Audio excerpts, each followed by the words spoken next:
नमस्कार. श्री गुरुदेव दत्त. आपण दत्तसेवेच्या प्रवासाच्या या टप्प्यात भक्तांच्या मनात सतत असलेल्या महत्त्वाच्या प्रश्नांचे निरसन करणार आहोत. दत्तसेवा ही अत्यंत सोपी आहे, पण काही नियमांमुळे अनेकदा मनात संभ्रम निर्माण होतो. चला तर तो दूर करूया.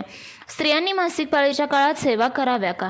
हा सर्वात जास्त विचारला जाणारा प्रश्न. शास्त्रानुसार मासिक पाळीच्या काळात स्त्रियांनी प्रत्यक्ष पूजा, मूर्तीला स्पर्श करणे किंवा गुरुचरित्र वाचन करणे टाळावे. याचा अर्थ असा होत नाही की सेवा थांबवणे.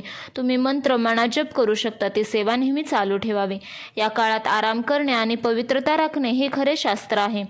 मनात उद्भवणारा दुसरा प्रश्न म्हणजे मांसाहार करणाऱ्यांनी सेवा कशी करावी? मांसाहार करत असाल तर निदान ज्या दिवशी सेवा कराल त्या दिवशी मांसाहार पूर्णपणे टाळावा. शनिवारी, गुरुवारी आणि एकादशी संकष्टी दिवशी मांसाहार टाळावा. तसेच सात्विक आहाराकडे वळणे अत्यंत उत्तम.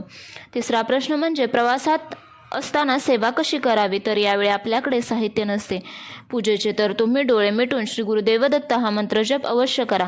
मनात केलेली सेवा कधीच खंडित होत नाही. रात्री सेवा केली तर चालेल का? हो, नक्कीच चालेल. दिवसातील कोणत्याही वेळी सेवा केली तरी चालेल. फक्त ती शांत वातावरण आणि स्वच्छतेने नियम पाळून करावी.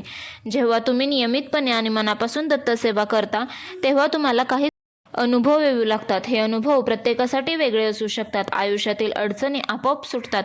समस्यांना सामोरे जाण्यासाठी बळ मिळते. सेवा नियमित चालू ठेवावी. दत्तसेवा करणे अत्यंत सोपे आहे.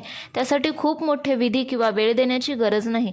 गरज आहे ती फक्त नियमितता, पवित्रता आणि भक्ती याची. दररोजची सेवा ही तुमच्या जीवनाला एक नवीन दिशा देते. पितृदोषापासून मुक्ती मिळवून देते. दत्त महाराजांचे सुरक्षा कवच मिळते. मला आशा आहे की तुम्हाला तुमच्या प्रश्नांची उत्तरे मिळाली असतील.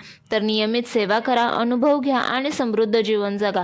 श्री गुरुदेव दत्त. व्हिडिओ आवडला तर प्लीज चॅनलला लाईक, शेअर आणि सबस्क्राईब करा. धन्यवाद.